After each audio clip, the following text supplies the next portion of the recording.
A considerable number of hunting parties were out that year without finding so much as a fresh trail, for the moose were uncommonly shy, and the various Nimrods returned to the bosoms of their respective families with the best excuses the facts of their imaginations could suggest. Dr. Cathcart, among others, came back without a trophy, but he brought instead the memory of an experience which he declares was worth all the bull moose that had ever been shot. But then Cathcart of Aberdeen was interested in other things besides moose, amongst them the vagaries of the human mind. This particular story, however, found no mention in his book on collective hallucination for the simple reason, so he confided once to a fellow colleague, that he himself played too intimate a part in it to form a competent judgment of the affair as a whole. Besides himself and his guide, Hank Davis, there was young Simpson, his nephew, a divinity student destined for the Wee Kirk, then on his first visit to Canadian backwoods, and the latter's guide, Defago. Joseph Defago was a French Canuck who had strayed from his native province of Quebec years before, and had got caught in Rat Portage when the Canadian Pacific Railway was a-building. A man who, in addition to his unparalleled knowledge of woodcraft and bush lore, could also sing the old voyageur songs and tell a capital hunting yarn into the bargain. He was deeply susceptible, moreover, to that singular spell which the wilderness lays upon certain lonely natures, and he loved the wild solitudes with a kind of romantic passion that amounted almost to an obsession. The life of the backwoods fascinated him, whence doubtless his surpassing efficiency in dealing with their mysteries. On this particular expedition he was Hank's choice. Hank knew him and swore by him.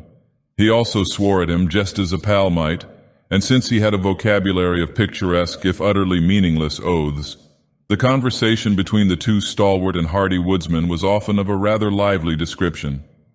This river of expletives, however, Hank agreed to dam a little out of respect for his old hunting boss, Dr. Cathcart, whom of course he addressed after the fashion of the country as Doc, and also because he understood that young Simpson was already a bit of a parson. He had, however, one objection to Defago, and one only, which was that the French-Canadian sometimes exhibited what Hank described as the output of a cursed and dismal mind, meaning apparently that he sometimes was true to type, Latin type, and suffered fits of a kind of silent moroseness when nothing could induce him to utter speech. Defago, that is to say, was imaginative and melancholy, and as a rule it was too long a spell of civilization that induced the attacks, for a few days of the wilderness invariably cured them. This, then, was the party of four that found themselves in camp the last week in October of that shy moose year, way up in the wilderness north of Rat Portage, a forsaken and desolate country. There was also Punk, an Indian who had accompanied Dr. Cathcart and Hank on their hunting trips in previous years, and who acted as cook. His duty was merely to stay in camp, catch fish, and prepare venison steaks and coffee at a few minutes' notice. He dressed in the worn-out clothes bequeathed to him by former patrons, and except for his coarse black hair and dark skin, he looked in these city garments no more like a real redskin than a stage Negro looks like a real African. For all that, however, Punk had in him still the instincts of his dying race. His taciturn silence and his endurance survived. Also his superstition. The party round the blazing fire that night were despondent, for a week had passed without a single sign of recent moose discovering itself. Defago had sung his song and plunged into a story, but Hank, in bad humor, reminded him so often that he kept mussing up the facts so that it was most all nothing but a petered-out lie, that the Frenchman had finally subsided into a sulky silence which nothing seemed likely to break. Dr. Cathcart and his nephew were fairly done after an exhausting day. Punk was washing up the dishes, grunting to himself under the lean-to of branches, where he later also slept. No one troubled to stir the slowly dying fire.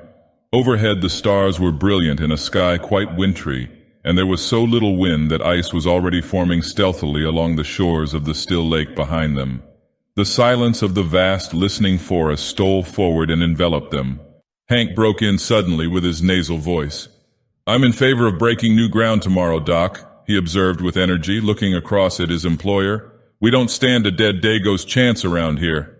"Agreed," said Cathcart, always a man of few words. "Think the idea's good." "Sure pop, it's good," Hank resumed with confidence. "Suppose now you and I strike west up Garden Lake way for a change. None of us ain't touched that quiet bit of land yet." "I'm with you." And you, Defago, take Mr. Simpson along in the small canoe, skip across the lake, portage over into 50 Island water, and take a good squint down that thar southern shore. The moose yarded there like hell last year, and for all we know they may be doing it again this year just to spite us." Defago, keeping his eyes on the fire, said nothing by way of reply. He was still offended possibly about his interrupted story. "No one's been up that way this year, and I'll lay my bottom dollar on that," Hank added with emphasis, as though he had a reason for knowing. He looked over at his partner sharply. "Better take the little silk tent and stay away a couple of nights," he concluded, as though the matter were definitely settled. For Hank was recognized as general organizer of the hunt and in charge of the party. It was obvious to anyone that Defago did not jump at the plan, but his silence seemed to convey something more than ordinary disapproval, and across his sensitive dark face there passed a curious expression like a flash of firelight. Not so quickly, however, that the three men had not time to catch it. "He funked for some reason, I thought," Simpson said afterwards in the tent he shared with his uncle. Dr. Cathcart made no immediate reply, although the look had interested him enough at the time for him to make a mental note of it. The expression had caused him a passing uneasiness he could not quite account for at the moment. But Hank, of course, had been the first to notice it, and the odd thing was that instead of becoming explosive or angry over the other's reluctance, he at once began to humor him a bit. "But there ain't no special reason why no one's been up there this year," he said with a perceptible hush in his tone. "Not the reason you mean, anyway. Last year it was the fires that kept folks out, and this year I guess it just happened so, that's all." His manner was clearly meant to be encouraging. Joseph Defago raised his eyes a moment, then dropped them again. A breath of wind stole out of the forest and stirred the embers into a passing blaze. Dr. Cathcart again noticed the expression in the guide's face, and again he did not like it. But this time the nature of the look betrayed itself. In those eyes, for an instant, he caught the gleam of a man scared in his very soul. It disquieted him more than he cared to admit. "Bad Indians up that way?" he asked with a laugh to ease matters a little, while Simpson, too sleepy to notice this subtle byplay, moved off to bed with a prodigious yawn. Or anything wrong with the country," he added when his nephew was out of hearing. Hank met his eye with something less than his usual frankness. "He's just skeered," he replied good-humoredly. "Skeered stiff about some old fairy tale, that's all, ain't it, old pard?" And he gave Defago a friendly kick on the moccasined foot that lay nearest the fire. Defago looked up quickly as from an interrupted reverie, a reverie, however, that had not prevented his seeing all that went on about him. "Skeered nothin'," he answered with a flush of defiance. "There's nothing in the bush that can skeer Joseph Defago, and don't you forget it." And the natural energy with which he spoke made it impossible to know whether he told the whole truth or only a part of it. Hank turned towards the doctor. He was just going to add something when he stopped abruptly and looked round. A sound close behind them in the darkness made all three start. It was old Punk, who had moved up from his lean-to while they talked and now stood there just beyond the circle of firelight, listening. "'Nother time, Doc," Hank whispered with a wink, "when the gallery ain't stepped down into the stalls." And springing to his feet, he slapped the Indian on the back and cried noisily, "Come up to the fire and warm your dirty red skin a bit." He dragged him towards the blaze and threw more wood on. "That was a mighty good feed you give us an hour or two back," he continued heartily, as though to set the man's thoughts on another scent. "And it ain't Christian to let you stand out there freezing your old soul to hell while we're getting all good and toasted." Punk moved in and warmed his feet, smiling darkly at the other's volubility, which he only half understood, but saying nothing. And presently Dr. Cathcart, seeing that further conversation was impossible, followed his nephew's example and moved off to the tent, leaving the three men smoking over the now blazing fire. It is not easy to undress in a small tent without waking one's companion, and Cathcart, hardened and warm-blooded as he was in spite of his 50-odd years, did what Hank would have described as considerable of his twilight in the open. He noticed during the process that Punk had meanwhile gone back to his lean-to, and that Hank and Defago were at it hammer and tongs, or rather hammer and anvil, the little French-Canadian being the anvil. It was all very like the conventional stage picture of Western melodrama, the fire lighting up their faces with patches of alternate red and black, Defago in slouch hat and moccasins in the part of the Badlands villain, Hank, open-faced and hatless, with that reckless fling of his shoulders, the honest and deceived hero, and old Punk eavesdropping in the background, supplying the atmosphere of mystery. The doctor smiled as he noticed the details, but at the same time something deep within him, he hardly knew what, shrank a little, as though an almost imperceptible breath of warning had touched the surface of his soul and was gone again before he could seize it. Probably it was traceable to that scared expression he had seen in the eyes of Dagoth. Probably, for this hint of fugitive emotion otherwise escaped his usually so keen analysis. Dagoth, he was vaguely aware, might cause trouble somehow. He was not as steady a guide as Hank, for instance. Further than that he could not get. He watched the men a moment longer before diving into the stuffy tent where Simpson already slept soundly. Hank, he saw, was swearing like a mad African in a New York saloon, but it was the swearing of affection. The ridiculous oaths flew freely now that the cause of their obstruction was asleep. Presently he put his arm almost tenderly upon his comrade's shoulder, and they moved off together into the shadows where their tent stood faintly glimmering. Punk, too, a moment later followed their example and disappeared between his odorous blankets in the opposite direction. Dr. Cathcart then likewise turned in, weariness and sleep still fighting in his mind with an obscure curiosity to know what it was that had scared Dagoth about the country up 50 Island waterway, wondering too why Punk's presence had prevented the completion of what Hank had to say. Then sleep overtook him. He would know tomorrow.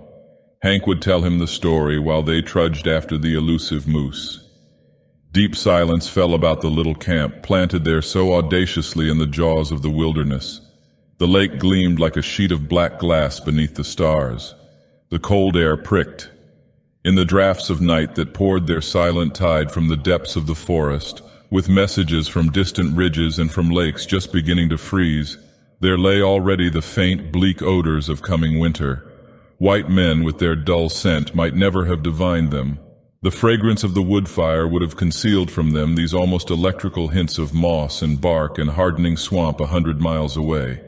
Even Hank and Dagoth, subtly in league with the soul of the woods as they were, would probably have spread their delicate nostrils in vain. But an hour later, when all slept like the dead, old Punk crept from his blankets and went down to the shore of the lake like a shadow, silently as only Indian blood can move. He raised his head and looked about him.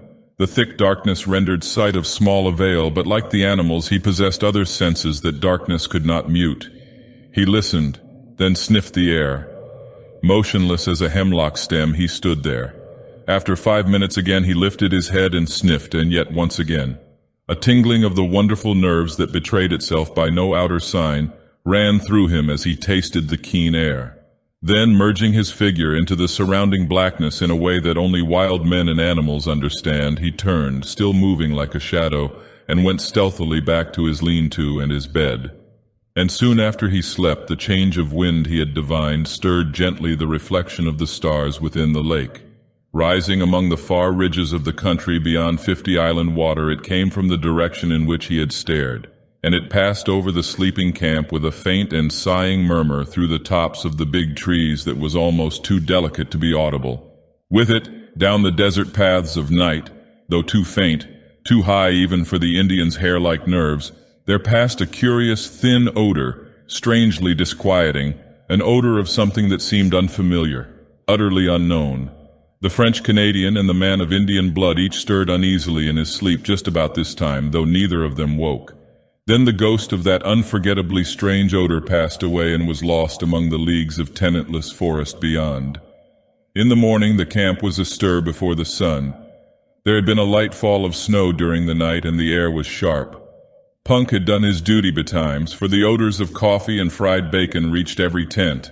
All were in good spirits. "Wind shifted," cried Hank vigorously, watching Simpson and his guide already loading the small canoe. "It's across the lake, dead right for you fellers, and the snow'll make bully trails. If there's any moose mussing around up there, they'll not get so much as a tail-end scent of you with the wind as it is. Good luck, Monsieur Dagoth," he added, facetiously giving the name its French pronunciation for once. Bonne chance. Dagoth returned the good wishes, apparently in the best of spirits, the silent mood gone. Before 8 o'clock, old Punk had the camp to himself. Cathcart and Hank were far along the trail that led westwards. while the canoe that carried Defago and Simpson with silk tent and grub for 2 days was already a dark speck bobbing on the bosom of the lake going due east. The wintry sharpness of the air was tempered now by a sun that topped the wooded ridges and blazed with a luxurious warmth upon the world of lake and forest below. Loons flew skimming through the sparkling spray that the wind lifted. Divers shook their dripping heads to the sun and popped smartly out of sight again, and as far as eye could reach rose the leagues of endless crowding bush, desolate in its lonely sweep and grandeur, untrodden by foot of man and stretching its mighty and unbroken carpet right up to the frozen shores of Hudson Bay. Simpson, who saw it all for the first time as he paddled hard in the bows of the dancing canoe, was enchanted by its austere beauty. His heart drank in the sense of freedom and great spaces, just as his lungs drank in the cool and perfumed wind. Behind him in the stern seat, singing fragments of his native chanties, Defago steered the craft of birch bark like a thing of life, answering cheerfully all his companions' questions. Both were gay and light-hearted. On such occasions, men lose the superficial worldly distinctions. They become human beings working together for a common end. Simpson, the employer, and Defago, the employed, among these primitive forces were simply 2 men, the guider and the guided. Superior knowledge, of course, assumed control, and the younger man fell without a second thought into the quasi-subordinate position. He never dreamed of objecting when Defago dropped the Mr. and addressed him as, say, Simpson or Simpson boss, which was invariably the case before they reached the farther shore after a stiff paddle of 12 miles against a head wind. He only laughed and liked it, then ceased to notice it at all. For this divinity student was a young man of parts and character, though as yet, of course, untraveled. And on this trip, the first time he had seen any country but his own and little Switzerland, the huge scale of things somewhat bewildered him. It was one thing, he realized, to hear about primeval forests, but quite another to see them, while to dwell in them and seek acquaintance with their wild life was, again, an initiation that no intelligent man could undergo without a certain shifting of personal values hitherto held for permanent and sacred. Simpson knew the first faint indication of this emotion when he held the new .303 rifle in his hands and looked along its pair of faultless, gleaming barrels. The 3 days' journey to their headquarters by lake and portage had carried the process a stage farther, and now that he was about to plunge beyond even the fringe of wilderness where they were camped into the virgin heart of uninhabited regions as vast as Europe itself, the true nature of the situation stole upon him with an effect of delight and awe that his imagination was fully capable of appreciating. It was himself and Defago against a multitude, at least against a Titan. The bleak splendors of these remote and lonely forests rather overwhelmed him with the sense of his own littleness. That stern quality of the tangled backwoods, which can only be described as merciless and terrible, rose out of these far blue woods swimming upon the horizon and revealed itself. He understood the silent warning. He realized his own utter helplessness. Only Defago, as a symbol of a distant civilization where man was master, stood between him and a pitiless death by exhaustion and starvation. It was thrilling to him, therefore, to watch Defago turn over the canoe upon the shore, pack the paddles carefully underneath, and then proceed to blaze the spruce stems for some distance on either side of an almost invisible trail, with the careless remark thrown in, "Say, Simpson, if anything happens to me, you'll find the canoe all correct by these marks. Then strike due west into the sun to hit the home camp again, see?" It was the most natural thing in the world to say, and he said it without any noticeable inflection of the voice. Only it happened to express the youth's emotions at the moment with an utterance that was symbolic of the situation and of his own helplessness as a factor in it. He was alone with Defago in a primitive world, that was all. The canoe, another symbol of man's ascendancy, was now to be left behind. Those small yellow patches made on the trees by the axe were the only indications of its hiding place. Meanwhile, shouldering the packs between them, each man carrying his own rifle, they followed the slender trail over rocks and fallen trunks and across half-frozen swamps, skirting numerous lakes that fairly gemmed the forest, their borders fringed with mist, and towards 5 o'clock found themselves suddenly on the edge of the woods, looking out across a large sheet of water in front of them, dotted with pine-clad islands of all describable shapes and sizes. 50 island water," announced Defago wearily. "And the sun just going to dip his bald old head into it," he added with unconscious poetry. and immediately they set about pitching camp for the night. In a very few minutes, under those skillful hands that never made a movement too much or a movement too little, the silk tent stood taut and cozy, the beds of balsam boughs ready laid, and a brisk cooking fire burned with the minimum of smoke. While the young Scotchman cleaned the fish they had caught trolling behind the canoe, Defago guessed he would just as soon take a turn through the bush for indications of moose. "May come across a trunk where they been and rubbed horns," he said as he moved off, "or feedin' on the last of the maple leaves," and he was gone. His small figure melted away like a shadow in the dusk, while Simpson noted with a kind of admiration how easily the forest absorbed him into herself. A few steps, it seemed, and he was no longer visible. Yet there was little underbrush hereabouts. The trees stood somewhat apart, well spaced, and in the clearings grew silver birch and maple, spear-like and slender, against the immense stems of spruce and hemlock. But for occasional prostrate monsters and the boulders of gray rock that thrust uncouth shoulders here and there out of the ground, it might well have been a bit of park in the old country. Almost one might have seen in it the hand of man. A little to the right, however, began the great burnt section, miles in extent, proclaiming its real character, brûlée as it is called, where the fires of the previous year had raged for weeks, and the blackened stumps now rose gaunt and ugly, bereft of branches like gigantic match heads stuck into the ground, savage and desolate beyond words. The perfume of charcoal and rain-soaked ashes still hung faintly about it.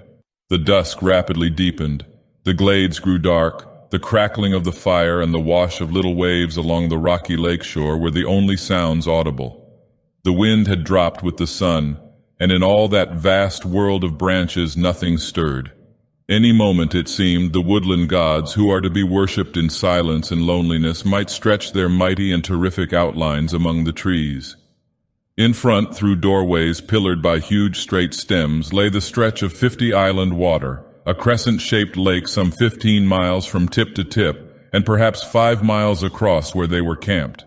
A sky of rose and saffron, more clear than any atmosphere Simpson had ever known, still dropped its pale streaming fires across the waves, where the islands, 100 surely rather than 50, floated like the fairy barks of some enchanted fleet. Fringed with pines whose crests fingered most delicately the sky, they almost seemed to move upwards as the light faded, about to weigh anchor and navigate the pathways of the heavens instead of the currents of their native and desolate lake. And strips of colored cloud, like flaunting pennons, signaled their departure to the stars. The beauty of the scene was strangely uplifting. Simpson smoked the fish and burnt his fingers into the bargain in his efforts to enjoy it, and at the same time tend the frying pan and the fire. Yet ever at the back of his thoughts lay that other aspect of the wilderness, the indifference to human life, the merciless spirit of desolation which took no note of man. The sense of his utter loneliness, now that even Defago had gone, came close as he looked about him and listened for the sound of his companion's returning footsteps. There was pleasure in the sensation, yet with it a perfectly comprehensible alarm. And instinctively the thought stirred in him. What could I do if anything happened and he did not come back? They enjoyed their well-earned supper, eating untold quantities of fish and drinking unmilked tea strong enough to kill men who had not covered 30 miles of hard going, eating little on the way. And when it was over, they smoked and told stories round the blazing fire, laughing, stretching weary limbs, and discussing plans for the morrow. Defago was in excellent spirits, though disappointed at having no signs of moose to report. But it was dark, and he had not gone far. The brûlée, too, was bad. His clothes and hands were smeared with charcoal. Simpson, watching him, realized with renewed vividness their position, alone together in the wilderness. "Defago," he said presently, "these woods, you know, are a bit too big to feel quite at home in. To feel comfortable in, I mean. Eh?" He merely gave expression to the mood of the moment. He was hardly prepared for the earnestness, the solemnity even, with which the guide took him up. "You've hit it right, Simpson, boss," he replied, fixing his searching brown eyes on his face. "And that's the truth, sure. There's no end to 'em, no end at all." Then he added in a lowered tone, as if to himself, "There's lots found out that and gone plumb to pieces." But the man's gravity of manner was not quite to the other's liking. It was a little too suggestive for this scenery and setting. He was sorry he had broached the subject. He remembered suddenly how his uncle had told him that men were sometimes stricken with a strange fever of the wilderness, when the seduction of the uninhabited wastes caught them so fiercely that they went forth half fascinated, half deluded, to their death. And he had a shrewd idea that his companion held something in sympathy with that queer type. He led the conversation on to other topics, on to Hank and the doctor, for instance, and the natural rivalry as to who should get the first sight of moose. "If they went due west," observed Defago carelessly, "there's 60 miles between us now, with old Punk at halfway house eating himself full to bustin' with fish and coffee." They laughed together over the picture. But the casual mention of those 60 miles again made Simpson realize the prodigious scale of this land where they hunted. 60 miles was a mere step, 200 little more than a step. Stories of lost hunters rose persistently before his memory. The passion and mystery of homeless and wandering men seduced by the beauty of great forests swept his soul in a way too vivid to be quite pleasant. He wondered vaguely whether it was the mood of his companion that invited the unwelcome suggestion with such persistence. "Sing us a song, Defago, if you're not too tired," he asked. "One of those old voyageur songs you sang the other night." He handed his tobacco pouch to the guide and then filled his own pipe, while the Canadian, nothing loath, sent his light voice across the lake in one of those plaintive, almost melancholy chanties with which lumbermen and trappers lessen the burden of their labor. There was an appealing and romantic flavor about it, something that recalled the atmosphere of the old pioneer days when Indians and wilderness were leagued together, battles frequent, and the old country farther off than it is today. The sound traveled pleasantly over the water, but the forest at their backs seemed to swallow it down with a single gulp that permitted neither echo nor resonance. It was in the middle of the third verse that Simpson noticed something unusual, something that brought his thoughts back with a rush from faraway scenes. A curious change had come into the man's voice. Even before he knew what it was, uneasiness caught him, and looking up quickly he saw that Defago, though still singing, was peering about him into the bush, as though he heard or saw something. His voice grew fainter, dropped to a hush, then ceased altogether. The same instant, with a movement amazingly alert, he started to his feet and stood upright, sniffing the air. Like a dog scenting game, he drew the air into his nostrils in short, sharp breaths, turning quickly as he did so in all directions and finally pointing down the lake shore eastwards. It was a performance unpleasantly suggestive and at the same time singularly dramatic. Simpson's heart fluttered disagreeably as he watched it. "Lord, man, how you made me jump!" he exclaimed, on his feet beside him the same instant and peering over his shoulder into the sea of darkness. "What's up? Are you frightened?" Even before the question was out of his mouth, he knew it was foolish, for any man with a pair of eyes in his head could see that the Canadian had turned white down to his very gills. Not even sunburn and the glare of the fire could hide that. The student felt himself trembling a little, weakish in the knees. "What's up?" he repeated quickly. "Do you smell moose? Or anything queer? Anything wrong?" He lowered his voice instinctively. The forest pressed round them with its encircling wall. The nearer tree stems gleamed like bronze in the firelight. Beyond that, blackness, and so far as he could tell, a silence of death. Just behind them, a passing puff of wind lifted a single leaf, looked at it, then laid it softly down again without disturbing the rest of the covey.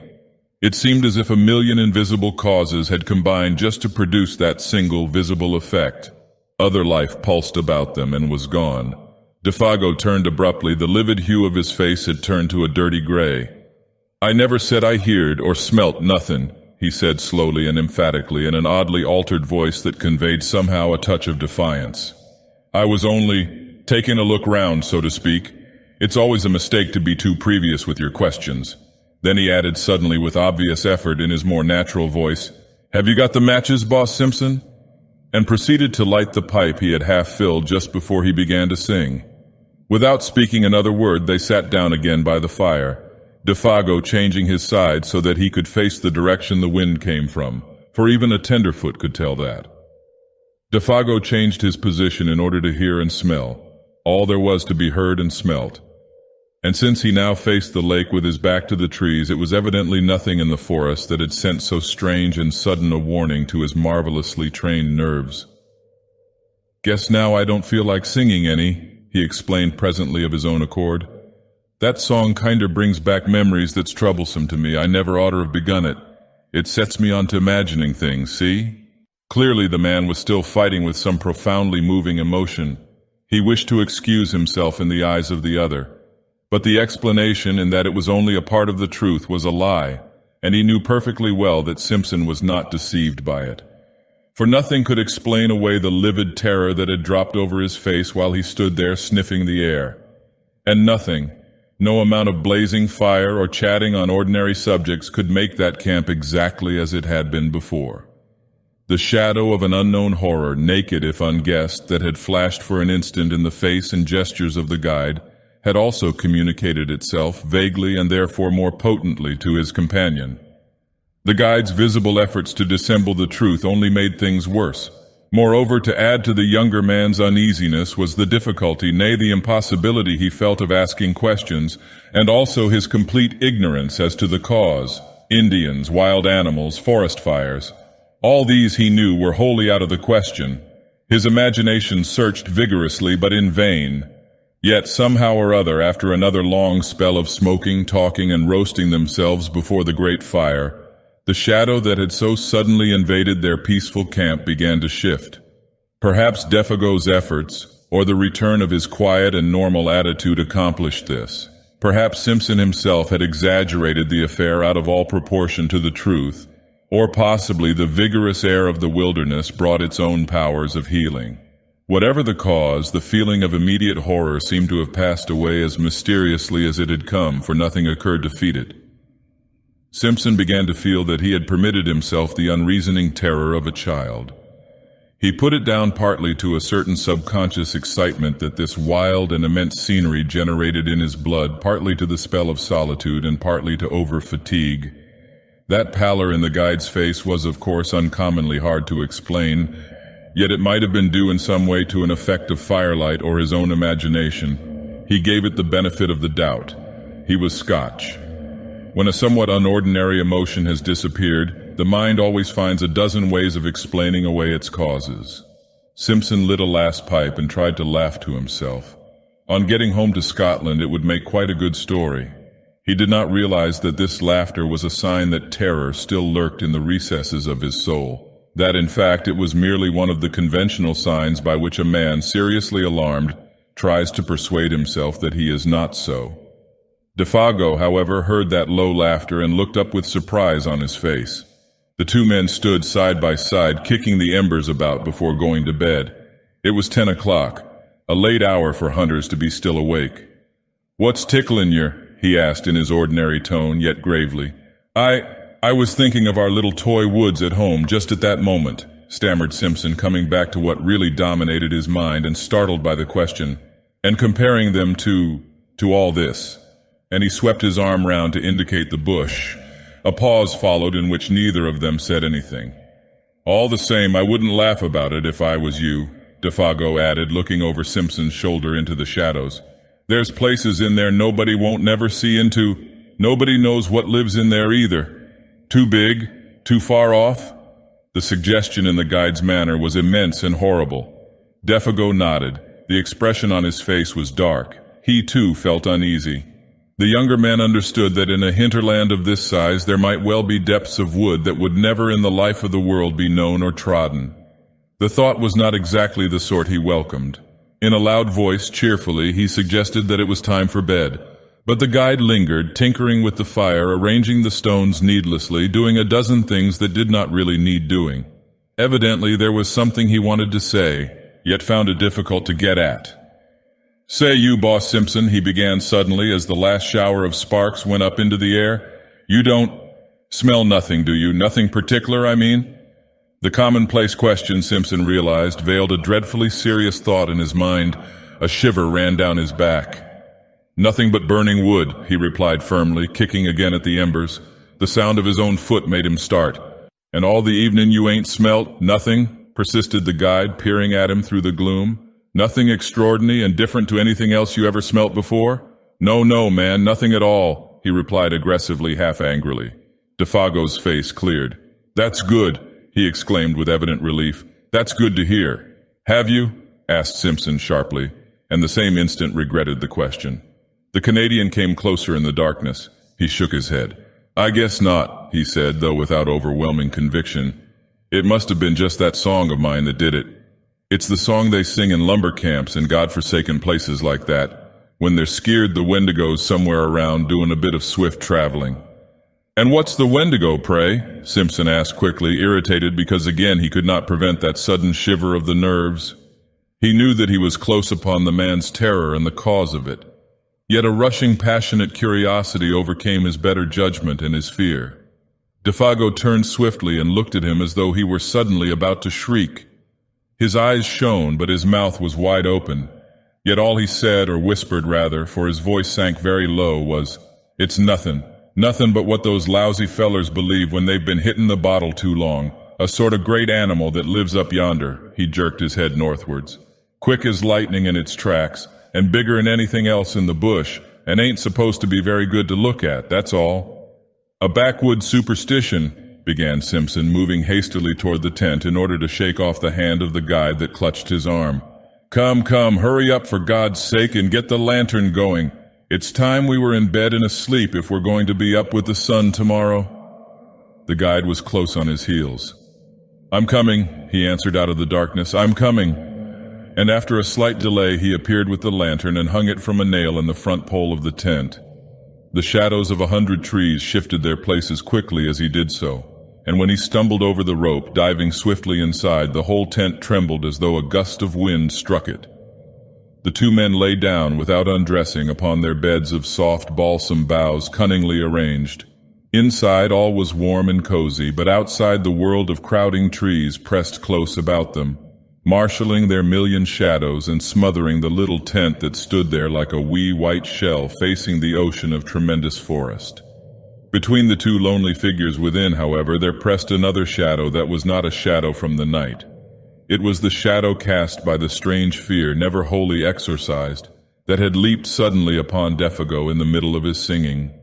And Simpson, as he lay there watching the darkness through the open flap of the tent, ready to plunge into the fragrant abyss of sleep, knew first that unique and profound stillness of a primeval forest when no wind stirs, and when the night has weight and substance that enters into the soul to bind a veil about it. Then sleep took him. Thus it seemed to him at least. Yet it was true that the lap of the water just beyond the tent door still beat time with his lessening pulses when he realized that he was lying with his eyes open, and that another sound had recently introduced itself with cunning softness between the splash and murmur of the little waves. And long before he understood what this sound was, it had stirred in him the centers of pity and alarm. He listened intently, though at first in vain, for the running blood beat all its drums too noisily in his ears. Did it come, he wondered, from the lake or from the woods? Then suddenly, with a rush and a flutter of the heart, he knew that it was close beside him in the tent, and when he turned over for a better hearing, it focused itself unmistakably not 2 feet away. It was a sound of weeping. Dagoth upon his bed of branches was sobbing in the darkness as though his heart would break, the blankets evidently stuffed against his mouth to stifle it. And his first feeling before he could think or reflect was the rush of a poignant and searching tenderness. This intimate human sound heard amid the desolation about them woke pity. It was so incongruous, so pitifully incongruous, and so vain. Tears in this vast and cruel wilderness, of what avail? He thought of a little child crying in mid-Atlantic. Then, of course, with fuller realization in the memory of what had gone before, came the descent of the terror upon him, and his blood ran cold. "Dagoth," he whispered quickly, "what's the matter?" He tried to make his voice very gentle. "Are you in pain? Unhappy?" There was no reply, but the sound ceased abruptly. He stretched his hand out and touched him. The body did not stir. "Are you awake?" For it occurred to him that the man was crying in his sleep. "Are you cold?" He noticed that his feet, which were uncovered, projected beyond the mouth of the tent. He spread an extra fold of his own blankets over them. The guide had slipped down in his bed, and the branches seemed to have been dragged with him. He was afraid to pull the body back again for fear of waking him. 1 or 2 tentative questions he ventured softly, but though he waited for several minutes, there came no reply, nor any sign of movement. Presently he heard his regular and quiet breathing, and putting his hand again gently on the breast, felt the steady rise and fall beneath. "Let me know if anything's wrong," he whispered, "or if I can do anything. Wake me at once if you feel queer." He hardly knew what to say. He lay down again, thinking and wondering what it all meant. Defago, of course, had been crying in his sleep. Some dream or other had afflicted him. Yet never in his life would he forget that pitiful sound of sobbing and the feeling that the whole awful wilderness of woods listened. His own mind busied itself for a long time with the recent events, of which this took its mysterious place as one, and though his reason successfully argued away all unwelcome suggestions, a sensation of uneasiness remained, resisting ejection, very deep-seated, peculiar beyond ordinary. But sleep in the long run proves greater than all emotions. His thoughts soon wandered again. He lay there warm as toast, exceedingly weary. The night soothed and comforted, blunting the edges of memory and alarm. Half an hour later he was oblivious of everything in the outer world about him. Yet sleep in this case was his great enemy, concealing all approaches, smothering the warning of his nerves. As sometimes in a nightmare events crowd upon each other's heels with a conviction of dreadfulest reality, yet some inconsistent detail accuses the whole display of incompleteness and disguise, so the events that now followed, though they actually happened, persuaded the mind somehow that the detail which could explain them had been overlooked in the confusion, and that therefore they were but partly true, the rest delusion. At the back of the sleeper's mind something remains awake, ready to let slip the judgment. All this is not quite real. When you wake up you'll understand. And thus in a way it was with Simpson. The events, not wholly inexplicable or incredible in themselves, yet remained for the man who saw and heard them a sequence of separate facts of cold horror, because the little piece that might have made the puzzle clear lay concealed or overlooked. So far as he can recall, it was a violent movement running downwards through the tent towards the door that first woke him and made him aware that his companion was sitting bolt upright beside him, quivering. Hours must have passed, for it was the pale gleam of the dawn that revealed his outline against the canvas. This time the man was not crying. He was quaking like a leaf. The trembling he felt plainly through the blankets down the entire length of his own body. Defago had huddled down against him for protection, shrinking away from something that apparently concealed itself near the door flaps of the little tent. Simpson thereupon called out in a loud voice some question or other. In the first bewilderment of waking he does not remember exactly what, and the man made no reply. The atmosphere and feeling of true nightmare lay horribly about him, making movement and speech both difficult. At first, indeed, he was not sure where he was, whether in one of the earlier camps or at home in his bed at Aberdeen. The sense of confusion was very troubling, and next, almost simultaneous with his waking it seemed, the profound stillness of the dawn outside was shattered by a most uncommon sound. It came without warning or audible approach, and it was unspeakably dreadful. It was a voice, Simpson declares, possibly a human voice, hoarse yet plaintive, a soft roaring voice close outside the tent, overhead rather than upon the ground, of immense volume, while in some strange way most penetratingly and seductively sweet. It rang out, too, in three separate and distinct notes or cries that bore in some odd fashion a resemblance, far-fetched yet recognizable, to the name of the guide, Defago. The student admits he is unable to describe it quite intelligently, for it was unlike any sound he had ever heard in his life, and combined a blending of such contrary qualities. A sort of windy, crying voice, he calls it, as of something lonely and untamed, wild, and of abominable power. And even before it ceased, dropping back into the great gulfs of silence, the guide beside him had sprung to his feet with an answering though unintelligible cry. He blundered against the tent pole with violence, shaking the whole structure, spreading his arms out frantically for more room and kicking his legs impetuously free of the clinging blankets. For a second, perhaps two, he stood upright by the door, his outline dark against the pallor of the dawn. Then, with a furious rushing speed, before his companion could move a hand to stop him, he shot with a plunge through the flaps of canvas, and was gone. And as he went, so astonishingly fast that the voice could actually be heard dying in the distance, he called aloud in tones of anguished terror that at the same time held something strangely like the frenzied exultation of delight. "Oh, oh, my feet of fire, my burning feet of fire, oh, oh, this height and fiery speed!" And then the distance quickly buried it, and the deep silence of very early morning descended upon the forest as before. It had all come about with such rapidity that, But for the evidence of the empty bed beside him, Simpson could almost have believed it to have been the memory of a nightmare carried over from sleep. He still felt the warm pressure of that vanished body against his side. There lay the twisted blankets in a heap. The very tent yet trembled with the vehemence of the impetuous departure. The strange words rang in his ears as though he still heard them in the distance, wild language of a suddenly stricken mind. Moreover, it was not only the senses of sight and hearing that reported uncommon things to his brain, for even while the man cried and ran, he had become aware that a strange perfume, faint yet pungent, pervaded the interior of the tent. And it was at this point, it seems, brought to himself by the consciousness that his nostrils were taking this distressing odor down into his throat, that he found his courage, sprang quickly to his feet, and went out. The gray light of dawn that dropped cold and glimmering between the trees revealed the scene tolerably well. There stood the tent behind him, soaked with dew, the dark ashes of the fire still warm, the lake white beneath a coating of mist, the islands rising darkly out of it like objects packed in wool, and patches of snow beyond among the clearer spaces of the bush, everything cold, still, waiting for the sun.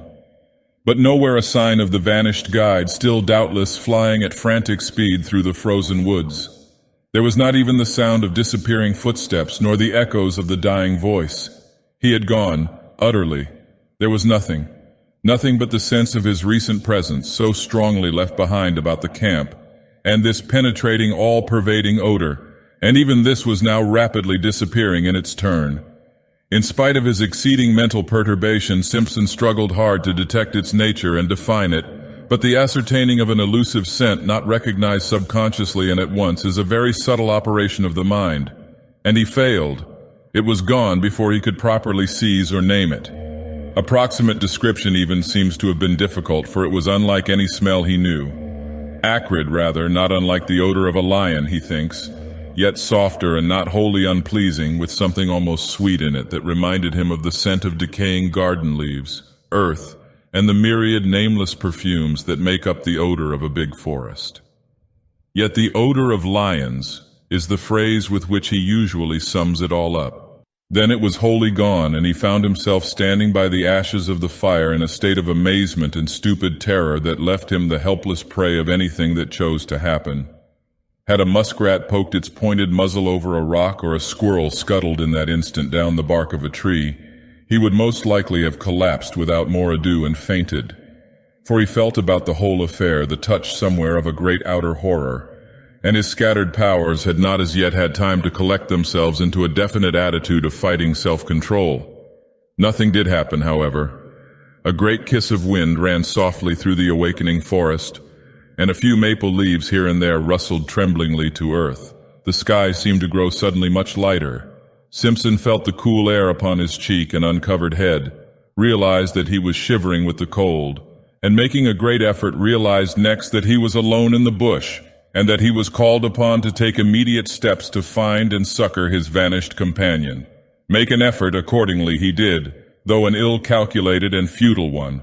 With that wilderness of trees about him, the sheet of water cutting him off behind, and the horror of that wild cry in his blood, he did what any other inexperienced man would have done in similar bewilderment. He ran about without any sense of direction like a frantic child, and called loudly without ceasing the name of the guide. "Defago, Defago, Defago," he yelled, and the trees gave him back the name as often as he shouted, only a little softened. "Defago, Defago, Defago." He followed the trail that lay a short distance across the patches of snow, and then lost it again where the trees grew too thickly for snow to lie. He shouted till he was hoarse, until the sound of his own voice in all that unanswering and listening world began to frighten him. His confusion increased in direct ratio to the violence of his efforts. His distress became formidably acute, till at length his exertions defeated their own object, and from sheer exhaustion he headed back to the camp again. It remains a wonder that he ever found his way.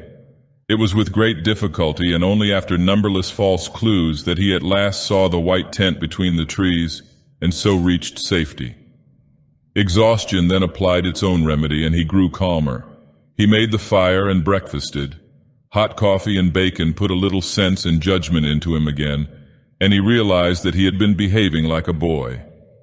He now made another and more successful attempt to face the situation collectedly, and a nature naturally plucky coming to his assistance, he decided that he must first make as thorough a search as possible, failing success in which he must find his way into the home camp as best he could and bring help. And this was what he did. Taking food, matches, and rifle with him, and a small axe to blaze the trees against his return journey, he set forth. It was 8 o'clock when he started, the sun shining over the tops of the trees in a sky without clouds. Pinned to a stake by the fire, he left a note in case Dagoth returned while he was away. This time, according to a careful plan, he took a new direction, intending to make a wide sweep that must sooner or later cut into indications of the guide's trail.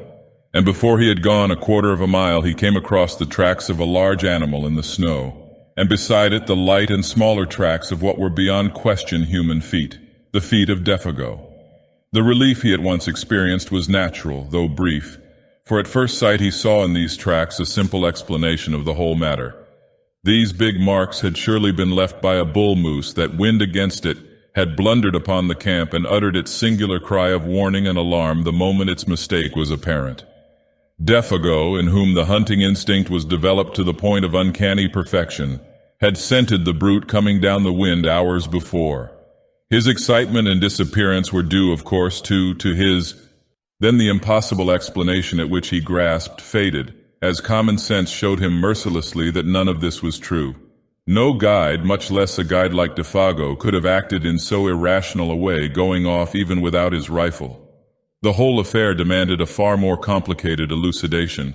When he remembered the details of it all, the cry of terror, the amazing language, the grave face of horror when his nostrils first caught the new odor, that muffled sobbing in the darkness, and for this too now came back to him dimly, the man's original aversion for this particular bit of country. Besides, now that he examined them closer, these were not the tracks of a bull moose at all. Hank had explained to him the outline of a bull's hooves, of a cow's or calf's too, for that matter. He had drawn them clearly on a strip of birch bark, and these were wholly different. They were big, round, ample, and with no pointed outline as of sharp hoofs. He wondered for a moment whether bear tracks were like that. There was no other animal he could think of, for caribou did not come so far south at this season, and even if they did, would leave hoof marks. They were ominous signs, these mysterious writings left in the snow by the unknown creature that had lured a human being away from safety. And when he coupled them in his imagination with that haunting sound that broke the stillness of the dawn, a momentary dizziness shook his mind, distressing him again beyond belief. He felt the threatening aspect of it all, and stooping down to examine the marks more closely, he caught a faint whiff of that sweet yet pungent odor that made him instantly straighten up again, fighting a sensation almost of nausea. Then his memory played him another evil trick. He suddenly recalled those uncovered feet projecting beyond the edge of the tent, and the body's appearance of having been dragged towards the opening, the man shrinking from something by the door when he woke later. The details now beat against his trembling mind with concerted attack. They seemed to gather in those deep spaces of the silent forest about him, where the host of trees stood waiting, listening, watching to see what he would do. The woods were closing round him. With the persistence of true pluck, however, Simpson went forward, following the tracks as best he could, smothering these ugly emotions that sought to weaken his will. He blazed innumerable trees as he went, ever fearful of being unable to find the way back, and calling aloud at intervals of a few seconds the name of the guide. The dull tapping of the axe upon the massive trunks and the unnatural accents of his own voice became at length sounds that he even dreaded to make, dreaded to hear. For they drew attention without ceasing to his presence and exact whereabouts. And if it were really the case that something was hunting himself down in the same way that he was hunting down another, with a strong effort he crushed the thought out the instant it rose. It was the beginning, he realized, of a bewilderment utterly diabolical in kind that would speedily destroy him. Although the snow was not continuous, lying merely in shallow flurries over the more open spaces, he found no difficulty in following the tracks for the first few miles. They went straight as a ruled line wherever the trees permitted. The stride soon began to increase in length till it finally assumed proportions that seemed absolutely impossible for any ordinary animal to have made. Like huge flying leaps they became. One of these he measured, and though he knew that stretch of 18 feet must be somehow wrong, he was at a complete loss to understand why he found no signs on the snow between the extreme points. But what perplexed him even more, making him feel his vision had gone utterly awry, was that Defago's stride increased in the same manner and finally covered the same incredible distances. It looked as if the great beast had lifted him with it and carried him across these astonishing intervals. Simpson, who was much longer in the limb, found that he could not compass even half the stretch by taking a running jump. And the sight of these huge tracks, running side by side, silent evidence of a dreadful journey in which terror or madness had urged to impossible results, was profoundly moving. It shocked him in the secret depths of his soul. It was the most horrible thing his eyes had ever looked upon. He began to follow them mechanically, absent-mindedly almost, ever peering over his shoulder to see if he too were being followed by something with a gigantic tread. And soon it came about that he no longer quite realized what it was they signified, these impressions left upon the snow by something nameless and untamed, always accompanied by the footmarks of the little French-Canadian, his guide, his comrade, the man who had shared his tent a few hours before, chatting, laughing, even singing by his side. For a man of his years and inexperience, only a canny Scot, perhaps, grounded in common sense and established in logic, could have preserved even that measure of balance that this youth somehow or other did manage to preserve through the whole adventure. Otherwise, two things he presently noticed while forging pluckily ahead must have sent him headlong back to the comparative safety of his tent, instead of only making his hands close more tightly upon the rifle stock, while his heart, trained for the wee kirk, sent a wordless prayer winging its way to heaven. Both tracks, he saw, had undergone a change, and this change, so far as it concerned the footsteps of the man, was in some undecipherable manner appalling. It was in the bigger tracks he first noticed this, and for a long time he could not quite believe his eyes. Was it the blown leaves that produced odd effects of light and shade, or that the dry snow, drifting like finely ground rice about the edges, cast shadows and highlights? Or was it actually the fact that the great marks had become faintly colored? For round about the deep, plunging holes of the animal there now appeared a mysterious, reddish tinge that was more like an effect of light than of anything that dyed the substance of the snow itself. Every mark had it, and had it increasingly, this indistinct fiery tinge that painted a new touch of ghastliness into the picture. But when wholly unable to explain or to credit it, he turned his attention to the other tracks to discover if they too bore similar witness. He noticed that these had meanwhile undergone a change that was infinitely worse and charged with far more horrible suggestion. For in the last 100 yards or so he saw that they had grown gradually into the semblance of the parent tread. Imperceptibly the change had come about, yet unmistakably. It was hard to see where the change first began. The result, however, was beyond question. Smaller, neater, more cleanly modeled, they formed now an exact and careful duplicate of the larger tracks beside them. The feet that produced them had therefore also changed, and something in his mind reared up with loathing and with terror as he saw it. Simpson for the first time hesitated, then, ashamed of his alarm and indecision, took a few hurried steps ahead. The next instant stopped dead in his tracks. Immediately in front of him all signs of the trail ceased. Both tracks came to an abrupt end. On all sides for 100 yards and more he searched in vain for the least indication of their continuance. There was nothing. The trees were very thick just there, big trees all of them, spruce, cedar, hemlock. There was no underbrush. He stood looking about him, all distraught, bereft of any power of judgment. Then he set to work to search again and again and yet again, but always with the same result. Nothing. The feet that printed the surface of the snow thus far had now, apparently, left the ground. And it was in that moment of distress and confusion that the whip of terror laid its most nicely calculated lash about his heart. It dropped with deadly effect upon the sorest spot of all, completely unnerving him. He had been secretly dreading all the time that it would come, and come it did. Far overhead, muted by great height and distance, strangely thinned and wailing, he heard the crying voice of Defago, the guide. The sound dropped upon him out of that still, wintry sky with an effect of dismay and terror unsurpassed. The rifle fell to his feet. He stood motionless an instant, listening as it were with his whole body, then staggered back against the nearest tree for support, disorganized hopelessly in mind and spirit. To him in that moment it seemed the most shattering and dislocating experience he had ever known, so that his heart emptied itself of all feeling whatsoever as by a sudden draught. Oh, this fiery height, oh, my feet of fire, my burning feet of fire, ran in far, beseeching accents of indescribable appeal this voice of anguish down the sky. Once it called, then silence through all the listening wilderness of trees. And Simpson, scarcely knowing what he did, presently found himself running wildly to and fro, searching, calling, tripping over roots and boulders, and flinging himself in a frenzy of undirected pursuit after the caller. Behind the screen of memory and emotion with which experience veils events, he plunged, distracted and half-deranged, picking up false lights like a ship at sea, terror in his eyes and heart and soul. For the panic of the wilderness had called to him in that far voice the power of untamed distance, the enticement of the desolation that destroys. He knew in that moment all the pains of someone hopelessly and irretrievably lost, suffering the lust and travail of a soul in the final loneliness. A vision of Dagoth, eternally hunted, driven and pursued across the ski vastness of those ancient forests, fled like a flame across the dark ruin of his thoughts.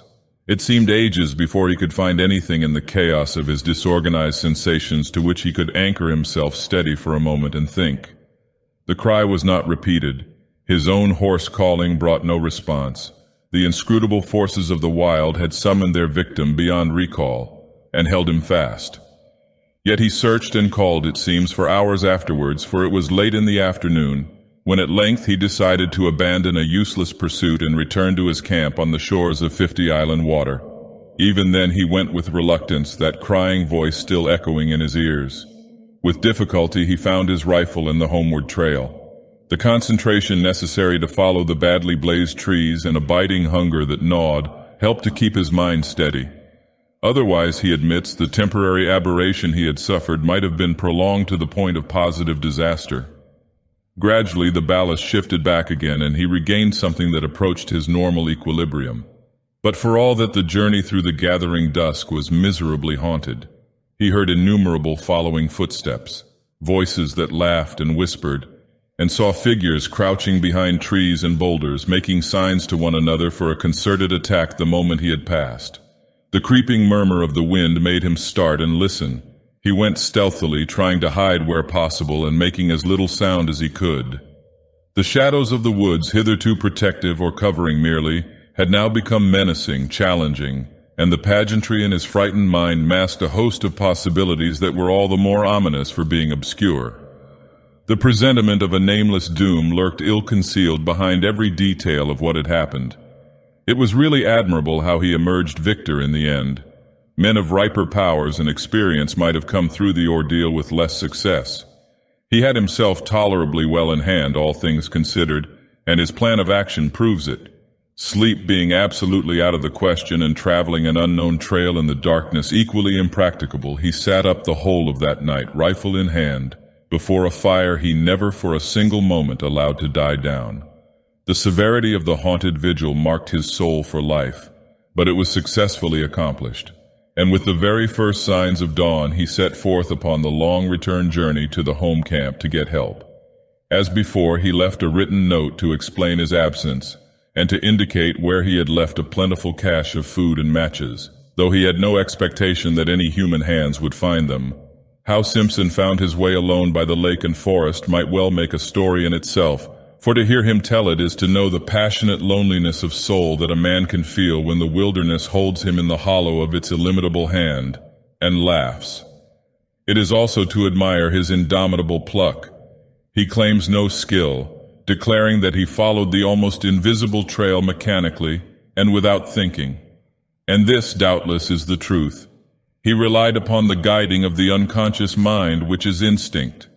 Perhaps, too, some sense of orientation, known to animals and primitive men, may have helped as well, for through all that tangled region he succeeded in reaching the exact spot where Dagoth had hidden the canoe nearly 3 days before with the remark, "Strike due west across the lake into the sun to find the camp."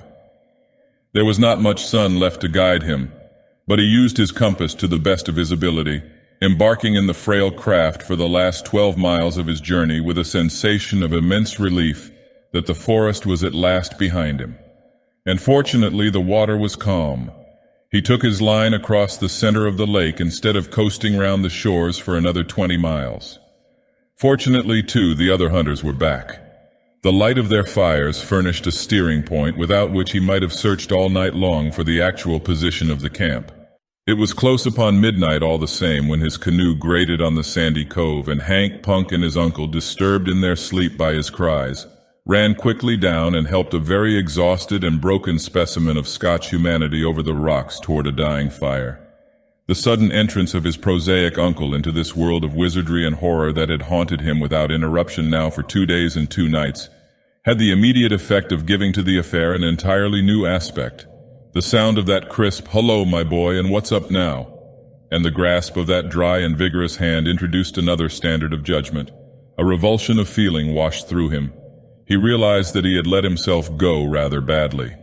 He even felt vaguely ashamed of himself. The native hard-headedness of his race reclaimed him, and this doubtless explains why he found it so hard to tell that group round the fire everything. He told enough, however, for the immediate decision to be arrived at that a relief party must start at the earliest possible moment, and that Simpson, in order to guide it capably, must first have food and, above all, sleep. Dr. Cathcart, observing the lad's condition more shrewdly than his patient knew, gave him a very slight injection of morphine. For 6 hours he slept like the dead. From the description carefully written out afterwards by this student of divinity, it appears that the account he gave to the astonished group omitted sundry vital and important details. He declares that with his uncle's wholesome, matter-of-fact countenance staring him in the face, he simply had not the courage to mention them. Thus, all the search party gathered, it would seem, was that Defago had suffered in the night an acute and inexplicable attack of mania, had imagined himself called by someone or something, and had plunged into the bush after it without food or rifle, where he must die a horrible and lingering death by cold and starvation unless he could be found and rescued in time. In time, moreover, meant at once. In the course of the following day, however, they were off by 7, leaving Punk in charge with instructions to have food and fire always ready. Simpson found it possible to tell his uncle a good deal more of the story's true inwardness, without divining that it was drawn out of him as a matter of fact by a very subtle form of cross-examination. By the time they reached the beginning of the trail, where the canoe was laid up against the return journey, he had mentioned how Defago spoke vaguely of something he called a Wendigo, how he cried in his sleep, how he imagined an unusual scent about the camp, and had betrayed other symptoms of mental excitement. He also admitted the bewildering effect of that extraordinary odor upon himself, pungent and acrid like the odor of lions, and by the time they were within an easy hour of 50 Island water, he had let slip the further fact, a foolish avowal of his own hysterical condition as he felt afterwards, that he had heard the vanished guide call for help. He omitted the singular phrases used, for he simply could not bring himself to repeat the preposterous language. Also, while describing how the man's footsteps in the snow had gradually assumed an exact miniature likeness of the animal's plunging tracks, he left out the fact that they measured a wholly incredible distance. It seemed a question, nicely balanced between individual pride and honesty, what he should reveal and what suppress. He mentioned the fiery tinge in the snow, for instance, yet shrank from telling that body and bed had been partly dragged out of the tent, with the net result that Dr. Cathcart, adroit psychologist that he fancied himself to be, had assured him clearly enough exactly where his mind, influenced by loneliness, bewilderment, and terror, had yielded to the strain and invited delusion. While praising his conduct, he managed at the same time to point out where, when, and how his mind had gone astray. He made his nephew think himself finer than he was by judicious praise, yet more foolish than he was by minimizing the value of the evidence. Like many another materialist, that is, he lied cleverly on the basis of insufficient knowledge, because the knowledge supplied seemed to his own particular intelligence inadmissible. The spell of these terrible solitudes, he said, cannot leave any mind untouched, any mind that is possessed of the higher imaginative qualities. It has worked upon yours exactly as it worked upon my own when I was your age. The animal that haunted your little camp was undoubtedly a moose, for the belling of a moose may have sometimes a very peculiar quality of sound. The colored appearance of the big tracks was obviously a defect of vision in your own eyes produced by excitement. The size and stretch of the tracks we shall prove when we come to them. But the hallucination of an audible voice, of course, is one of the commonest forms of delusion due to mental excitement. An excitement, my dear boy, perfectly excusable, and let me add, wonderfully controlled by you under the circumstances. For the rest, I am bound to say you have acted with a splendid courage, for the terror of feeling oneself lost in this wilderness is nothing short of awful, and had I been in your place, I don't for a moment believe I could have behaved with 1/4 of your wisdom and decision. The only thing I find it uncommonly difficult to explain is that damned odor. It made me feel sick, I assure you, declared his nephew, positively dizzy. His uncle's attitude of calm omniscience, merely because he knew more psychological formulae, made him slightly defiant. It was so easy to be wise in the explanation of an experience one has not personally witnessed. A kind of desolate and terrible odor is the only way I can describe it, he concluded, glancing at the features of the quiet, unemotional man beside him. I can only marvel, was the reply, that under the circumstances it did not seem to you even worse. The dry words, Simpson knew, hovered between the truth and his uncle's interpretation of the truth. And so at last they came to the little camp and found the tent still standing, the remains of the fire, and the piece of paper pinned to a stake beside it, untouched. The cache, poorly contrived by inexperienced hands, however, had been discovered and opened by muskrats, mink, and squirrel. The matches lay scattered about the opening, but the food had been taken to the last crumb. "Well, fellers, he ain't here," exclaimed Hank loudly after his fashion, "and that's as sartain as the coal supply down below. But where he's got to by this time is about as unsartain as the trade in crowns in t'other place." The presence of a divinity student was no barrier to his language at such a time, though for the reader's sake it may be severely edited. "I propose," he added, "that we start out at once and hunt for him like hell." The gloom of Defago's probable fate oppressed the whole party with a sense of dreadful gravity the moment they saw the familiar signs of recent occupancy.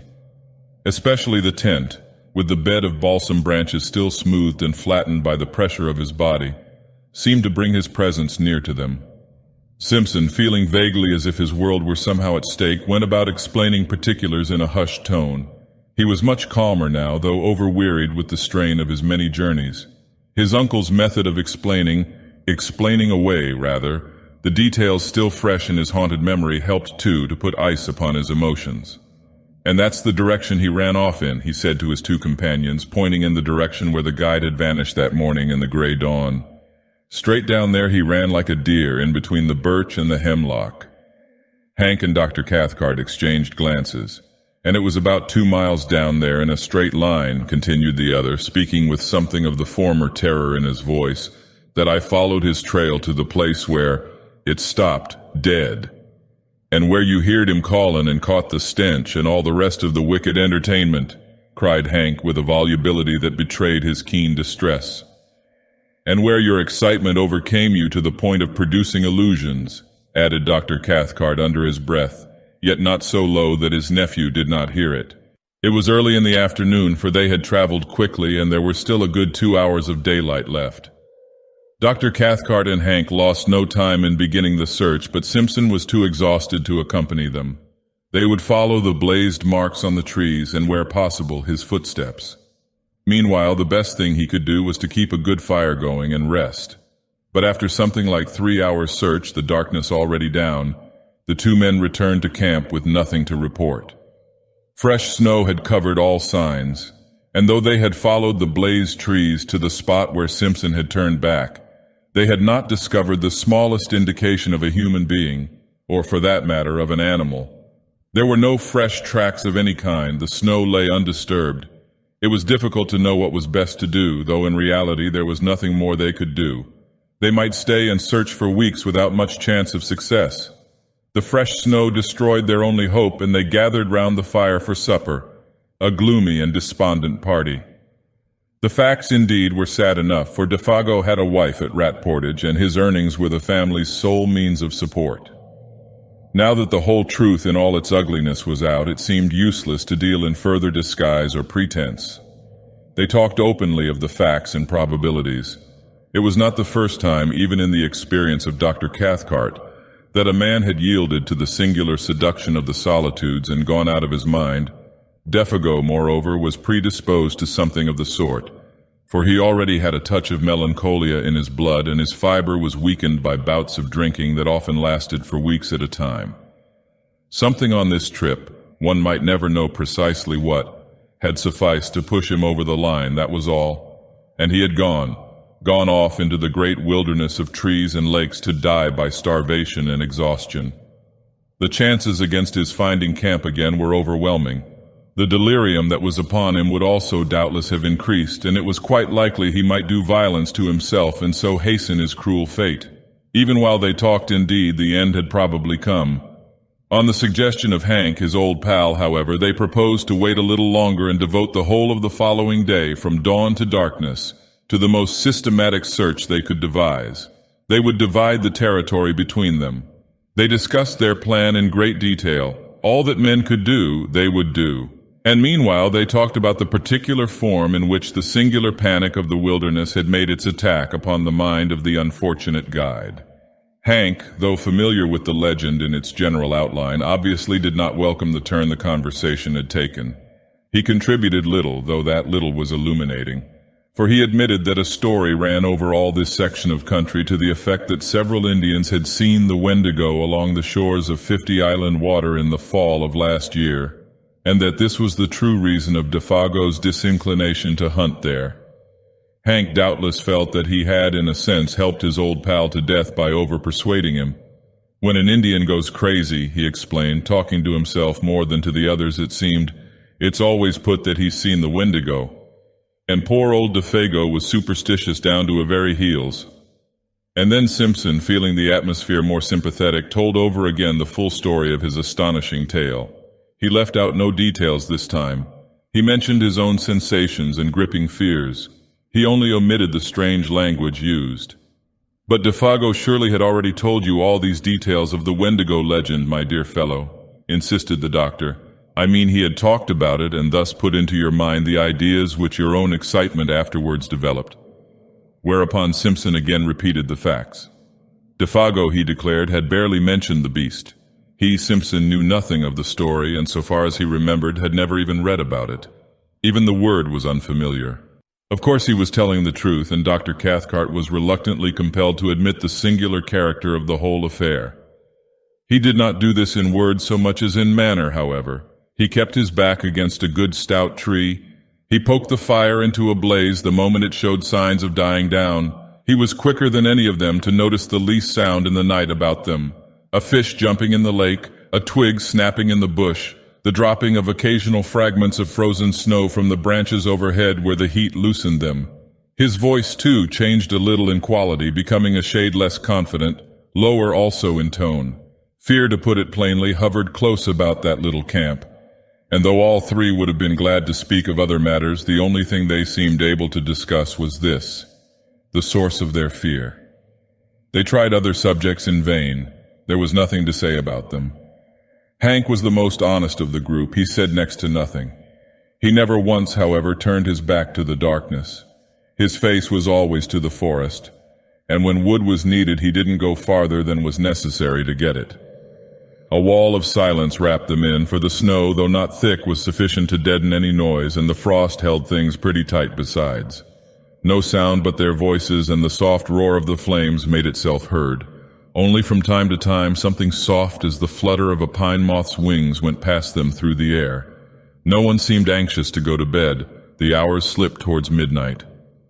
The legend is picturesque enough, observed the doctor after one of the longer pauses, speaking to break it rather than because he had anything to say. For the Wendigo is simply the call of the wild personified, which some natures hear to their own destruction. That's about it, Hank said presently, and there's no misunderstanding when you hear it. It calls you by name right enough. Another pause followed. Then Dr. Cathcart came back to the forbidden subject with a rush that made the others jump. The allegory is significant, he remarked, looking about him into the darkness, for the voice, they say, resembles all the minor sounds of the bush, wind, falling water, cries of the animals, and so forth. And once the victim hears that, he's off for good, of course. His most vulnerable points, moreover, are said to be the feet and the eyes. The feet, you see, for the lust of wandering, and the eyes for the lust of beauty. The poor beggar goes at such a dreadful speed that he bleeds beneath the eyes and his feet burn.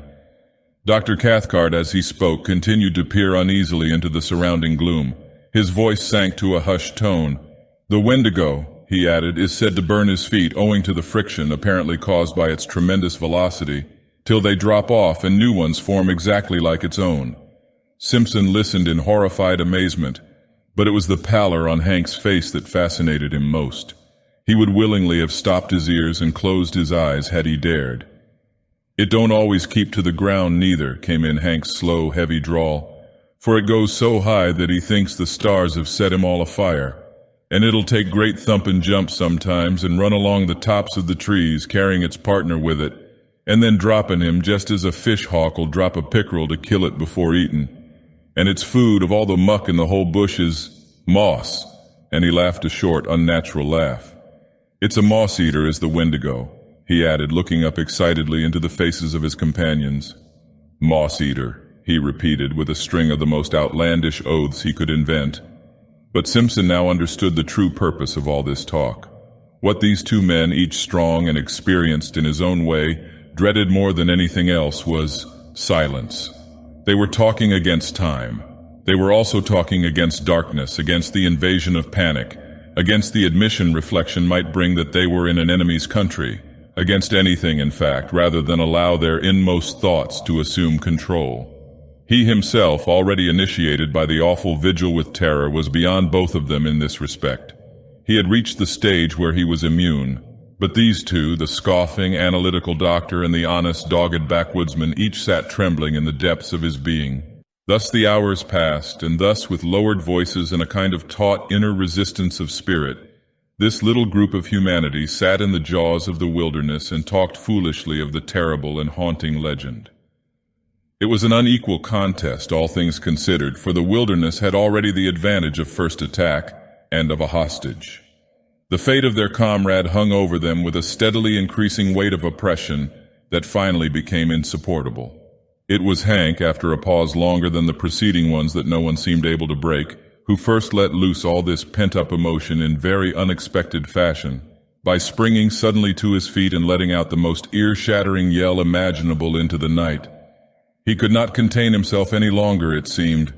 To make it carry even beyond an ordinary cry, he interrupted its rhythm by shaking the palm of his hand before his mouth. "That's for Defago," he said, looking down at the other two with a queer, defiant laugh. "For it's my belief," the sandwiched oaths may be omitted, "that my old partner's not far from us at this very minute." There was a vehemence and recklessness about his performance that made Simpson too start to his feet in amazement, and betrayed even the doctor into letting the pipe slip from between his lips. Hank's face was ghastly, but Cathcart's showed a sudden weakness, a loosening of all his faculties, as it were. Then a momentary anger blazed into his eyes, and he too, though with deliberation born of habitual self-control, got upon his feet and faced the excited guide. For this was unpermissible, foolish, dangerous, and he meant to stop it in the bud. What might have happened in the next minute or two one may speculate about, yet never definitely know, for in the instant of profound silence that followed Hank's roaring voice, and as though in answer to it, something went past through the darkness of the sky overhead at terrific speed. Something of necessity very large, for it displaced much air, while down between the trees there fell a faint and windy cry of a human voice, calling in tones of indescribable anguish and appeal. "Oh, oh, this fiery height! Oh, oh, my feet of fire, my burning feet of fire!" White to the very edge of his shirt, Hank looked stupidly about him like a child. Dr. Cathcart uttered some kind of unintelligible cry, turning as he did so with an instinctive movement of blind terror towards the protection of the tent, then halting in the act as though frozen. Simpson, alone of the three, retained his presence of mind a little. His own horror was too deep to allow of any immediate reaction. He had heard that cry before. Turning to his stricken companions, he said almost calmly, "That's exactly the cry I heard, the very words he used." Then lifting his face to the sky, he cried aloud, "Defago, Defago, come down here to us, come down!"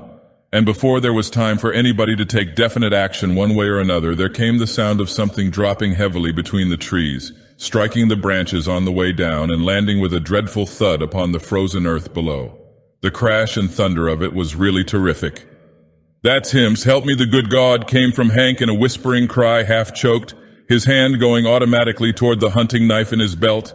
"And he's coming," he added with an irrational laugh of horror, as the sounds of heavy footsteps crunching over the snow became distinctly audible, approaching through the blackness towards the circle of light. And while the steps, with their stumbling motion, moved nearer and nearer upon them, the three men stood round that fire, motionless and dumb. Dr. Cathcart had the appearance of a man suddenly withered. Even his eyes did not move. Hank, suffering shockingly, seemed on the verge again of violent action, yet did nothing. He too was hewn of stone. Like stricken children they seemed. The picture was hideous. And meanwhile, their owner still invisible, the footsteps came closer, crunching the frozen snow. It was endless, too prolonged to be quite real, this measured and pitiless approach. It was accursed. Then at length the darkness, having thus laboriously conceived, brought forth a figure. It drew forward into the zone of uncertain light where fire and shadows mingled, not 10 feet away, then halted, staring at them fixedly. The same instant it started forward again with the spasmodic motion as of a thing moved by wires, and coming up closer to them, full into the glare of the fire, they perceived then that it was a man, and apparently that this man was Dagoth. Something like a skin of horror almost perceptibly drew down in that moment over every face, and 3 pairs of eyes shone through it as though they saw across the frontiers of normal vision into the unknown. Dagoth advanced, his tread faltering and uncertain. He made his way straight up to them as a group first, then turned sharply and peered close into the face of Simpson. The sound of a voice issued from his lips. "Here I am, Boss Simpson. I heard someone calling me." It was a faint, dried-up voice made wheezy and breathless as by immense exertion. "I'm having a regular hellfire kind of a trip, I am." And he laughed, thrusting his head forward into the other's face. But that laugh started the machinery of the group of waxwork figures with the wax-white skins. Hank immediately sprang forward with a stream of oaths so far-fetched that Simpson did not recognize them as English at all, but thought he had lapsed into Indian or some other lingo. He only realized that Hank's presence, thrust thus between them, was welcome, uncommonly welcome. Dr. Cathcart, though more calmly and leisurely, advanced behind him, heavily stumbling. Simpson seems hazy as to what was actually said and done in those next few seconds, for the eyes of that detestable and blasted visage peering at such close quarters into his own utterly bewildered his senses at first. He merely stood still. He said nothing. He had not the trained will of the older men that forced them into action in defiance of all emotional stress. He watched them moving as behind a glass that half destroyed their reality. It was dreamlike, perverted. Yet through the torrent of Hank's meaningless phrases, he remembers hearing his uncle's tone of authority, hard and forced, saying several things about food and warmth, blankets, whiskey, and the rest. And further, that whiffs of that penetrating, unaccustomed odor, vile yet sweetly bewildering, assailed his nostrils during all that followed. It was no less a person than himself, however, less experienced and adroit than the others though he was, who gave instinctive utterance to the sentence that brought a measure of relief into the ghastly situation by expressing the doubt and thought in each one's heart. "It is you, isn't it, Dagoth?" he asked under his breath, horror breaking his speech. And at once Cathcart burst out with the loud answer before the other had time to move his lips.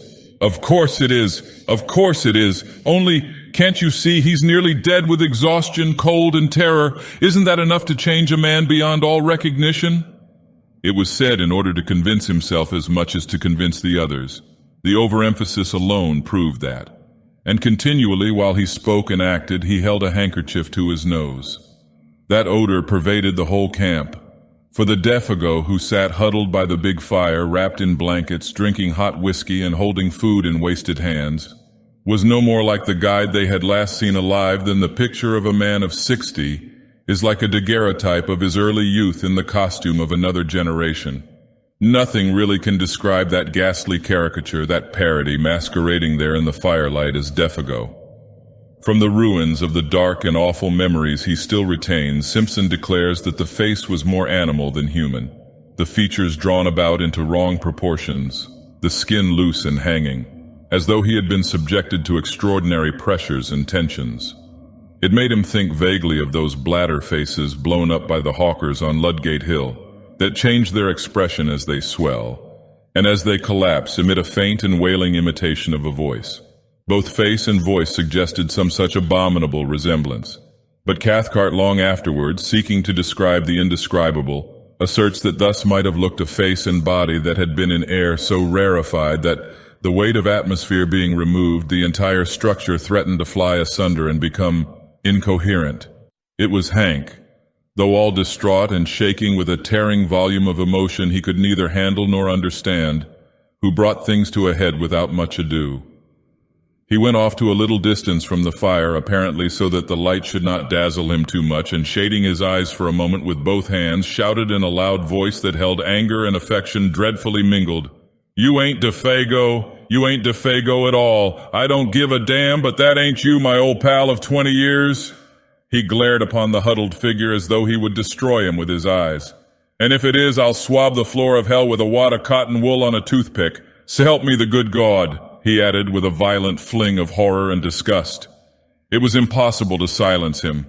He stood there shouting like one possessed, horrible to see, horrible to hear, because it was the truth. He repeated himself in 50 different ways, each more outlandish than the last. The woods rang with echoes. At one time it looked as if he meant to fling himself upon the intruder, for his hand continually jerked towards the long hunting knife in his belt. But in the end he did nothing, and the whole tempest completed itself very shortly with tears. Hank's voice suddenly broke. He collapsed on the ground, and Cathcart somehow or other persuaded him at last to go into the tent and lie quiet. The remainder of the affair indeed was witnessed by him from behind the canvas, his white and terrified face peeping through the crack of the tent door flap. Then Dr. Cathcart, closely followed by his nephew, who so far had kept his courage better than all of them, went up with a determined air and stood opposite to the figure of Defago huddled over the fire. He looked him squarely in the face and spoke. At first his voice was firm. "Defago, tell us what's happened, just a little, so that we can know how best to help you," he asked in a tone of authority, almost of command.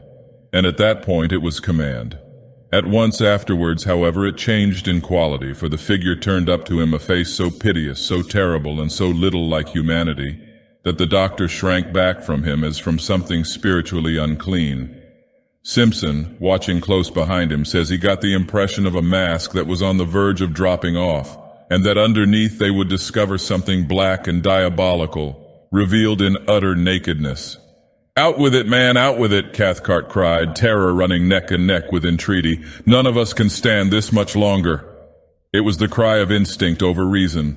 And then Defago, smiling whitely, answered in that thin and fading voice that already seemed passing over into a sound of quite another character. "I seen that great Wendigo thing," he whispered, sniffing the air about him exactly like an animal. "I've been with it too." Whether the poor devil would have said more, or whether Dr. Cathcart would have continued the impossible cross-examination, cannot be known, for at that moment the voice of Hank was heard yelling at the top of his voice from behind the canvas that concealed all but his terrified eyes. Such a howling was never heard. His feet, oh God, his feet, look at his great changed feet. Defago, shuffling where he sat, had moved in such a way that for the first time his legs were in full light and his feet were visible. Yet Simpson had no time himself to see properly what Hank had seen, and Hank has never seen fit to tell. That same instant, with a leap like that of a frightened tiger, Cathcart was upon him, bundling the folds of blanket about his legs with such speed that the young student caught little more than a passing glimpse of something dark and oddly massed where moccasined feet ought to have been, and saw even that but with uncertain vision. Then, before the doctor had time to do more, or Simpson time to even think a question, much less ask it, Defago was standing upright in front of them, balancing with pain and difficulty, and upon his shapeless and twisted visage an expression so dark and so malicious that it was, in the true sense, monstrous. "Now you seen it too," he wheezed. "You seen my fiery, burning feet. And now, that is, unless you can save me and prevent, it's about time for—" His piteous and beseeching voice was interrupted by a sound that was like the roar of wind coming across the lake. The trees overhead shook their tangled branches. The blazing fire bent its flames as before a blast. And something swept with a terrific rushing noise about the little camp and seemed to surround it entirely in a single moment of time. Defago shook the clinging blankets from his body, turned towards the woods behind, and with the same stumbling motion that had brought him, was gone. Gone before anyone could move muscle to prevent him. Gone with an amazing, blundering swiftness that left no time to act. The darkness positively swallowed him, and less than a dozen seconds later, above the roar of the swaying trees and the shout of the sudden wind, all three men, watching and listening with stricken hearts, heard a cry that seemed to drop down upon them from a great height of sky and distance. "Oh, oh, this fiery height! Oh, oh, my feet of fire, my burning feet of fire!" Then died away into untold space and silence. Dr. Cathcart, suddenly master of himself and therefore of the others, was just able to seize Hank violently by the arm as he tried to dash headlong into the bush. "But I want to know, you!" shrieked the guide. "I want to see! That ain't him at all, but some devil that shunted into his place." Somehow or other, he admits he never quite knew how he accomplished it. He managed to keep him in the tent and pacify him. The doctor apparently had reached the stage where reaction had set in and allowed his own innate force to conquer. Certainly he managed Hank admirably. It was his nephew, however, hitherto so wonderfully controlled, who gave him most cause for anxiety, for the cumulative strain had now produced a condition of lachrymose hysteria, which made it necessary to isolate him upon a bed of boughs and blankets as far removed from Hank as was possible under the circumstances. And there he lay as the watches of that haunted night passed over the lonely camp, crying startled sentences and fragments of sentences into the folds of his blanket. A quantity of gibberish about speed and height and fire mingled oddly with biblical memories of the classroom. "People with broken faces all on fire are coming at a most awful, awful pace towards the camp," he would moan one minute, and the next would sit up and stare into the woods, intently listening, and whisper, "How terrible in the wilderness are the feet of them that—" until his uncle came across to change the direction of his thoughts and comfort him. The hysteria fortunately proved but temporary. Sleep cured him just as it cured Hank. Till the first signs of daylight came, soon after 5 o'clock, Dr. Cathcart kept his vigil. His face was the color of chalk, and there were strange flushes beneath the eyes. An appalling terror of the soul battled with his will all through those silent hours. These were some of the outer signs. At dawn he lit the fire himself, made breakfast, and woke the others, and by 7 they were well on their way back to the home camp. 3 perplexed and afflicted men, but each in his own way having reduced his inner turmoil to a condition of more or less systematized order again. They talked little, and then only of the most wholesome and common things, for their minds were charged with painful thoughts that clamored for explanation, though no one dared refer to them. Hank, being nearest to primitive conditions, was the first to find himself, for he was also less complex. In Dr. Cathcart, civilization championed his forces against an attack singular enough. To this day, perhaps, he is not quite sure of certain things. Anyhow, he took longer to find himself. Simpson, the student of divinity, it was who arranged his conclusions probably with the best, though not most scientific appearance of order. Out there in the heart of unreclaimed wilderness, they had surely witnessed something crudely and essentially primitive. Something that had survived somehow the advance of humanity had emerged terrifically, betraying a scale of life still monstrous and immature. He envisaged it rather as a glimpse into prehistoric ages when superstitions, gigantic and uncouth, still oppressed the hearts of men. When the forces of nature were still untamed, the powers that may have haunted a primeval universe not yet withdrawn. To this day he thinks of what he termed years later in a sermon, savage and formidable potencies lurking behind the souls of men, not evil perhaps in themselves, yet instinctively hostile to humanity as it exists. With his uncle he never discussed the matter in detail, for the barrier between the two types of mind made it difficult. Only once, years later, something led them to the frontier of the subject, of a single detail of the subject, rather. "Can't you even tell me what they were like?" he asked, and the reply, though conceived in wisdom, was not encouraging. "It is far better you should not try to know or to find out." "Well, that odor," persisted the nephew. "What do you make of that?" Dr. Cathcart looked at him and raised his eyebrows. "Odors," he replied, "are not so easy as sounds and sights of telepathic communication. I make as much or as little probably as you do yourself." He was not quite so glib as usual with his explanations, that was all. At the fall of day, cold, exhausted, famished, the party came to the end of the long portage and dragged themselves into a camp that at first glimpse seemed empty. Fire there was none, and no punk came forward to welcome them. The emotional capacity of all three was too overspent to recognize either surprise or annoyance, but the cry of spontaneous affection that burst from the lips of Hank as he rushed ahead of them towards the fireplace came probably as a warning that the end of the amazing affair was not quite yet. And both Cathcart and his nephew confessed afterwards that when they saw him kneel down in his excitement and embrace something that reclined, gently moving beside the extinguished ashes, they felt in their very bones that this something would prove to be Defago, the true Defago, returned. And so indeed it was. It is soon told. Exhausted to the point of emaciation, the French-Canadian, what was left of him that is, fumbled among the ashes trying to make a fire. His body crouched there, the weak fingers obeying feebly the instinctive habit of a lifetime with twigs and matches. But there was no longer any mind to direct the simple operation. The mind had fled beyond recall, and with it too had fled memory. Not only recent events, but all previous life was a blank. This time it was the real man, though incredibly and horribly shrunken. On his face was no expression of any kind whatever, fear, welcome, or recognition. He did not seem to know who it was that embraced him, or who it was that fed, warmed, and spoke to him the words of comfort and relief. Forlorn and broken beyond all reach of human aid, the little man did meekly as he was bidden. The something that had constituted him individual had vanished forever. In some ways it was more terribly moving than anything they had yet seen. That idiot smile as he drew wads of coarse moss from his swollen cheeks and told them that he was a damned moss-eater.